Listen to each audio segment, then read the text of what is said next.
Dans l'islam, le terme salafisme est utilisé pour faire référence aux salafs. Le terme salaf désigne ceux qui, à la naissance de l'islam, ont été les pieux ancêtres, qui ont été les prédécesseurs dans la voie musulmane. Mahomet, le fondateur de l'islam, ainsi que ses disciples et leurs enfants, constituent les salafs véridiques.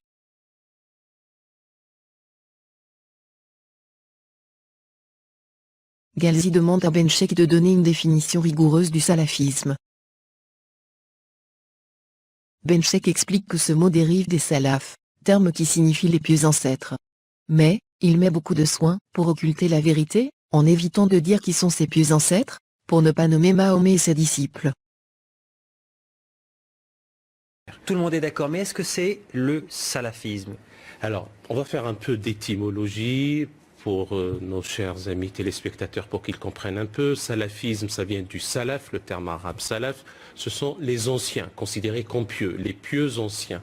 Il y avait un certain salafisme dit quiétiste ou piétiste, ou du moins qui se présentait comme pacifique, ou qui n'avait pas cette vision d'un effort dans la voie de Dieu, donc le djihad immédiat, mais comme ils ont vu que leur vision du monde tardait à venir, eh bien tout de suite ça a dégénéré en un salafisme dit djihadiste, c'est-à-dire qu'on va pratiquer l'effort dans la voie de Dieu, fût-il violent, pour assouvir leurs besoins.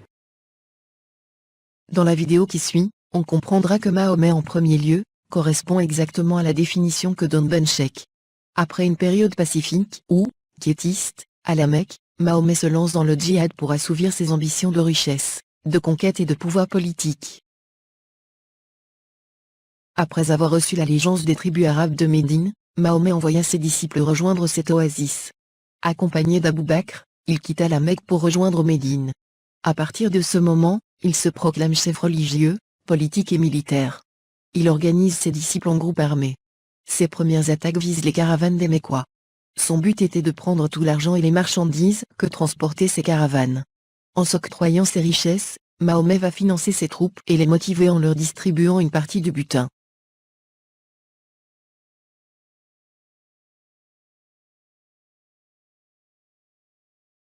Mahomet lance également les attaques contre les tribus nomades d'Arabie.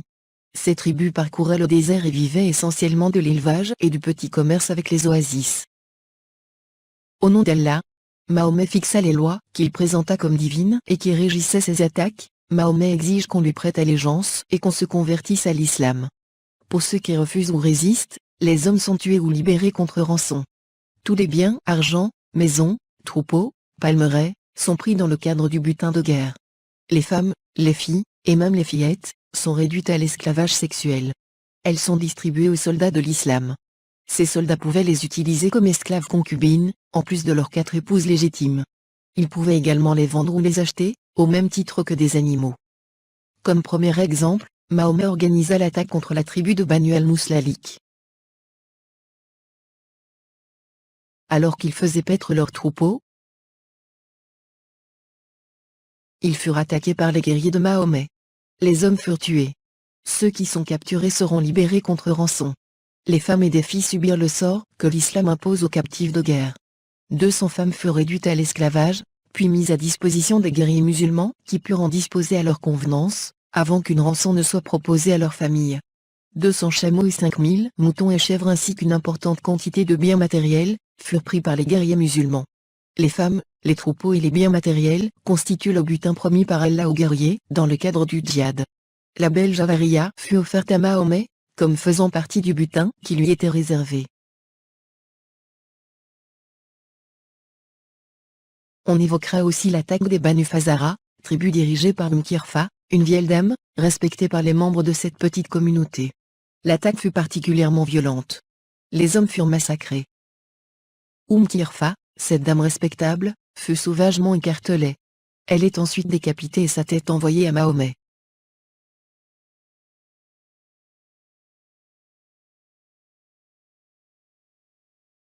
Les femmes, et les filles de cette tribu, furent réduites à l'esclavage sexuel. Elles sont distribuées aux guerriers musulmans, en tant que butin promis par Allah, à ceux qui font le djihad. Le guerrier musulman, Salama, a reçu dans sa part du butin, la fille d'Mkirfa. Un proche de Mahomet, se nommant Hazan, a exprimé son intérêt pour la jolie fille d'Mkirfa. Mahomet a demandé à Salama de la donner à Hassan. Salama a accepté. Mahomet s'attaqua aussi aux Juifs et aux chrétiens, pour leur refus de se convertir à l'islam et de le reconnaître pour véritable envoyé d'Allah. Les attaques contre les tribus juives furent d'une grande brutalité. Les tribus juives de Médine furent pillées, déportées ou massacrées. Les autres localités furent attaquées. L'oasis de Fadak fut donnée entièrement au prophète Mahomet, en tant que butin de guerre. L'oasis de Khaybar subit l'attaque des musulmans, avec tout ce que cela comporte de massacres, pillages et esclavagisme. Mahomet n'hésita pas à envoyer des expéditions militaires contre les chrétiens. Ces chrétiens habitaient des régions très éloignées de Médine, et ne représentaient aucun danger pour l'islam ou Mahomet. Certaines tribus attaquées faisaient même partie de l'Empire byzantin. Cette vérité historique montre que le djihad, dans son essence, n'est pas défensif, comme on le prétend dans la propagande islamiste.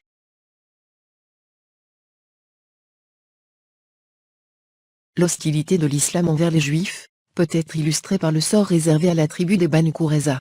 On rappellera les raisons invoquées par l'islam. Après le départ des coalisés qui menaçaient les musulmans de Médine, Mahomet rentra chez lui et enleva son armure. Mais l'ange Gabriel lui ordonne d'attaquer la tribu des Banu Qurayza. L'accusation repose sur une révélation de l'ange Gabriel, ce qui montre l'arbitraire de Mahomet quand il ordonne le massacre de centaines d'innocents. Tous les hommes et les enfants pubères furent décapités. Mahomet fit creuser une tranchée, et amena successivement les groupes de juifs pour subir la décapitation. Les sources premières de l'islam parlent de plusieurs centaines de juifs froidement assassinés d'une manière atroce. Le nombre est estimé entre 700 et 900.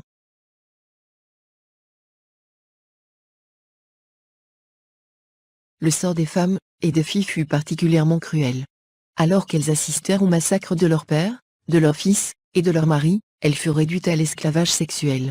Mahomet distribua ses captives entre ses guerriers, qui pouvaient en disposer librement. Conformément aux préceptes d'Allah, les guerriers pouvaient avoir de relations sexuelles avec ces femmes réduites à l'esclavage en toute liberté. Ils pouvaient également les vendre et les acheter au même titre que des animaux. Dans sa part du butin, Mahomet s'attribua à lui-même la belle Rayhana, princesse de Banu Qurayza.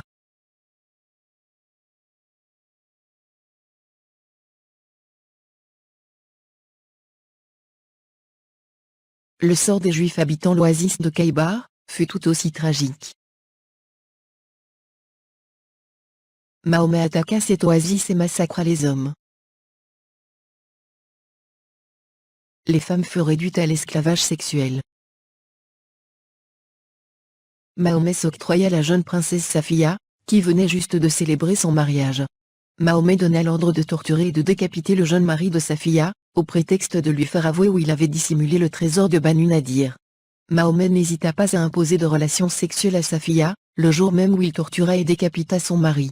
On précisera que cette même journée, Mahomet avait ordonné le massacre du père et de la tribu de Safiya. Mahomet organisa des expéditions meurtrières contre les poètes qui osaient le dénigrer dans leur poésie. Ces meurtres sont à l'origine de la loi musulmane qui condamne à mort toute personne qui insulte ou offense Mahomet. Il s'agissait de véritables attentats terroristes. Les tueurs avaient le droit de mentir et d'utiliser tous les moyens pour arriver à leur fin, assassiner et terroriser. Parmi les nombreux meurtres, on citera le cas du poète, Ka'b ibn al-Ashraf. Les tueurs envoyés par Mahomet réussirent à mettre en confiance le poète, Ka'b ibn al-Ashraf.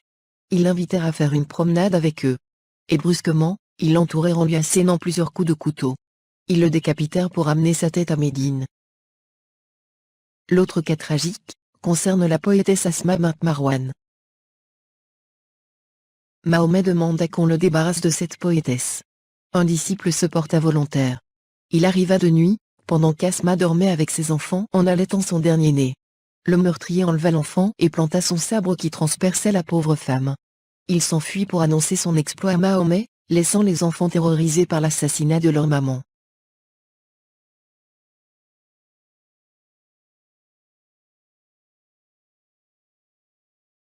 On citera également le cas du vieux poète Abou Afak. Mahomet considéra que la poésie d'Abou Afak représentait une offense pour l'islam et son prophète. Il fallait le tuer. Abou Afak fut assassiné pendant son sommeil, alors qu'il dormait à la belle étoile en toute confiance.